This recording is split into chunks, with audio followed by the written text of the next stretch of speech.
How to get your motorcycle license in British Columbia. Watch the video till the end and don't miss any important step. Here is a simple step-by-step guide. First, you all need to pass the motorcycle knowledge test. This is required for everyone regardless of your driving history. Make sure to study the Learn to Ride Smart guide and book your test at an ICBC driving license office. Once you pass the knowledge test, you will receive a Class 6L or Class 8L learner's license. Depending on your driver history, the L stands for learner. The license comes with restriction, no right riding, no passengers, at maximum speed limit of 60 km per hour. You must ride with a qualified supervisor. Next, after holding your learner license for the required time, you will take the motorcycle skill test. If you have a Class 6L license, you can take the test after 14 days. For Class 8L, you must wait 30 days. Alternatively, you can skip the skill test by enrolling in a certified motorcycle training school. These courses include the skill test as part of the program.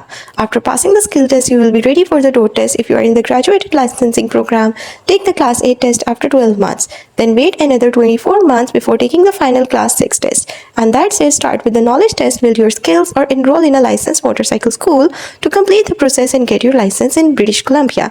That's it.